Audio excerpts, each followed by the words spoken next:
Здравствуйте, уважаемые телезрители! С 13 по 19 мая 2019 года пройдет всероссийская акция по борьбе с ВИЧ-инфекцией «Стоп ВИЧ СПИД». Акция приурочена Международному дню памяти жертв СПИДа. Цель акции – повышение информированности граждан Российской Федерации по вопросам ВИЧ-инфекции, а также формирование социальной среды, исключающей дискриминацию по отношению к лицам, зараженным вирусом иммунодефицита человека. ВИЧ – это вирус иммунодефицита человека, который является возбудителем болезни. Попадая в организм человека, он вызывает хроническое инфекционное заболевание, называемое термином ВИЧ-инфекция.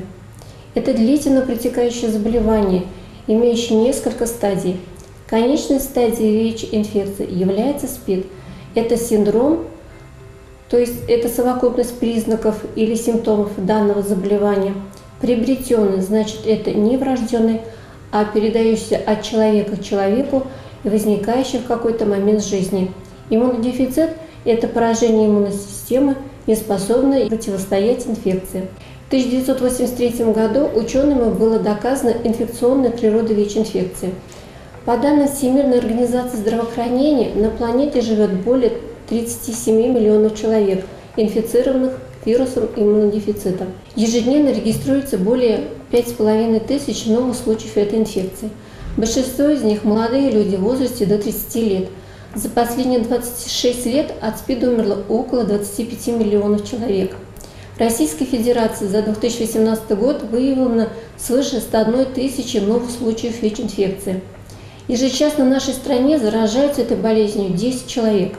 По состоянию на 1 января 2019 года в Российской Федерации зафиксировано более 1,3 миллиона зараженных этой инфекцией. Из них умерло по разным причинам свыше 118 тысяч человек. По данным Республиканского центра СПИДа Чувашской Республики в 2018 году выявлено 327 новых случаев ВИЧ-инфекции. Количество ВИЧ-инфицированных, выявленных с начала регистрации в республике, составило 2930, из них умерло 749, в том числе от СПИДа 300 человек. В городе Канаш на 1 января 2019 года всего зарегистрировано 347 человек, инфицированных этой болезнью. Число умерших среди них составило 142, в том числе от СПИДа 28. Возбудителем ВИЧ-инфекции является особый вирус, повреждающий клетки иммунной системы. Как известно, иммунитет – это особая функция организма человека защищаться от живых тел и веществ, несущих на себе признаки генетически чужеродной информации, грибов, вирусов, просейших, а также других представителей многочисленного мира микроорганизмов. Главная цель – освободить организм от чужеродного агента. В реакциях иммунитета участвует костный мозг, селезенка, вилочковая железа, клетки крови, лейкоциты, лимфоциты, макрофаги. ВИЧ-вирус очень изменчив. Даже в одном организме может изменяться многократно, и иммунная система человека не успевает вырабатывать защиту от одного вируса, так как уже появляется другой, модифицированный, то есть измененный. Установлено, что вирус, выделенный от одного и того же больного на протяжении нескольких месяцев, не является абсолютно одинаковым. Поэтому на сегодняшний день эффективного лекарственного препарата от ВИЧ-инфекции не создано. Длительные наблюдения показали, что заражение вирусом иммунодефицита человека происходит тогда, когда инфицированная жидкость попадает в организм человека. Попадание в организм инфицированной крови от инфицированной матери плоду во время беременности, родов или при кормлении грудью. Самым распространенным путем передачи вируса является половой, поэтому он на сегодняшний день надежный способ избежать заражения при случайных половых контактах – использование защиты.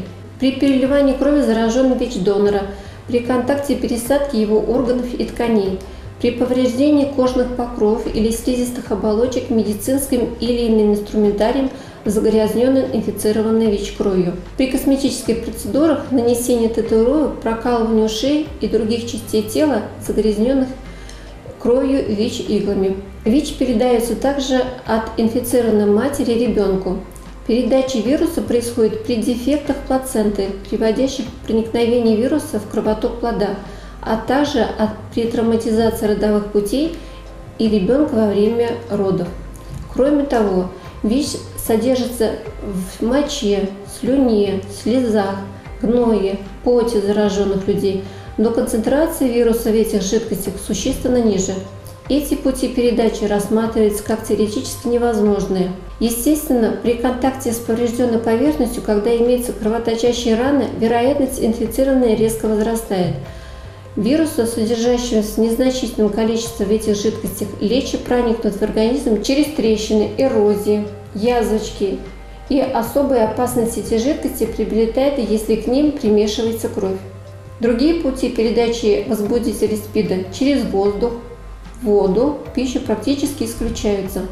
ВИЧ не передается бытовым путем, при рукопожатиях, при объятиях, при использовании питьевыми фонтанчиками, через посуду и столовые приборы, через пищевые продукты, через туалетные принадлежности, постельное и нательное белье, через деньги, через игрушки и предметы домашнего и школьного обихода, через дверные ручки, поручни в транспорте, перила, спортивные снаряды, при посещении бани, душа и при купании в бассейне, при общении с домашними животными, при уходе за больными. Мировая статистика не приводит ни одного достоверного факта заражения подобным путем. Нет данных и о том, что вирус может передаваться воздушно-капельным путем. Что касается трансмиссионного пути передачи, то есть перенос вируса иммунодефицита человека насекомыми, клещами, комарами, вшами, клопами, то роль насекомых как переносчика-возбудителя СПИДа не подтверждается. Это объясняется биологическими особенностями вируса, его неспособностью к размножению в организме насекомых, быстрой инактивацией, потерей агрессивных свойств при попадании внутрь насекомых. Для тестирования на ВИЧ применяется несколько методов исследования. Забирается кровь и исследуется иммуноферментным анализом, иммунным блотингом, полимеразной цепной реакцией. В обществе бытует мнение об излечимости СПИДа. Одни боятся СПИДа, другие не считают за болезнь, полагая, что это привилегия людей аморального поведения. Мнение это глубоко ошибочно. Сейчас общепризнано, что не существует групп населения, для которых возможность заражения полностью исключена. В настоящее время нет лекарственных средств, которые полностью избавили бы человека от вируса. Лечение ВИЧ-инфицированных лиц в настоящее время этиотропное, то есть это используется постоянное, комбинированное, это значит применение от 2 до 3 препаратов, угнетающих размножение вируса иммунодефицита человека в организме. Эта терапия называется антиретровирусная терапия. На современном этапе антиретровирусная терапия не позволяет полностью уничтожить вирус в организме, но останавливает размножение этого вируса, что приводит к восстановлению иммунитета, предотвращению развития или регрессу вторичных заболеваний, сохранению или восстановлению трудоспособности пациенту и повышению качества жизни. Снижение количества вируса в организме у инфицированного человека, получающего антиретровирусную терапию, уменьшает вероятность передачи этой инфекции другому лицу. Ряд исследований показывает, что чем чаще применяется эта терапия в популяции ВИЧ-инфицированных, тем ниже уровень передачи этой инфекции в другой группе. Правильное применение препаратов позволяет улучшить качество жизни человека, инфицированного, создать семью, родить, воспитать детей, вести трудовую деятельность. При этом препараты необходимо принимать строго по времени и самовольно не прерывать лечение. Таким образом, наиболее эффективным способом профилактики ВИЧ-инфекции является прерывание путей передачи, а это означает, что каждому человеку по телу повлияет на распространение инфекции. Нужно помнить о совершенно простых истинах. Лучшей защитой от этой инфекции является категорический отказ от наркотиков, в том числе отказ от один раз попробовать. Лучше воздержаться от сексуальных контактов, если нет уверенности в партнере. Всегда использовать средства индивидуальной защиты, то есть презервативы. Нужно посещать медицинские учреждения, стоматологические клиники, салоны красоты, имеющих лицензию. Каждый житель Российской Федерации имеет право на бесплатное тестирование на ВИЧ. Его можно пройти в поликлиниках по месту жительства, в том числе анонимно. Каждый человек должен знать, что именно он является главным звеном сохранения собственного здоровья. Будьте здоровы! 13 по 19 мая пройдет всероссийская акция по борьбе с ВИЧ-инфекцией «Стоп ВИЧ-СПИД». Она приурочена к Международному дню памяти жертв СПИДа. С каждым годом все больше и больше становится больных СПИДом и ВИЧем. Здесь, в Канашском ММЦ, можно пройти анонимное тестирование на проверку ВИЧа и СПИДа.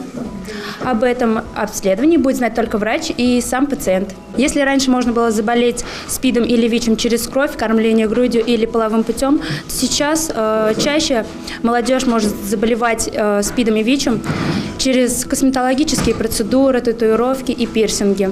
Каждый раз, идя на такие процедуры, пациент не знает, стерильные ли инструменты. И поэтому надо ходить к проверенным людям, у которых есть лицензия и сертификат. Если у вас есть какие-то симптомы, такие как это высокая температура, бледность, сонливость, потливость, то нужно обращаться обязательно к врачу.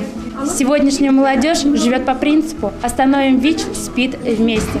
ВИЧем можно заразиться половым путем, через нестерильные материалы, когда мы ходим в косметологу и многими прочими вещами. ВИЧ. Как сделать так, чтобы его не было? Начни с себя. Живи безопасно.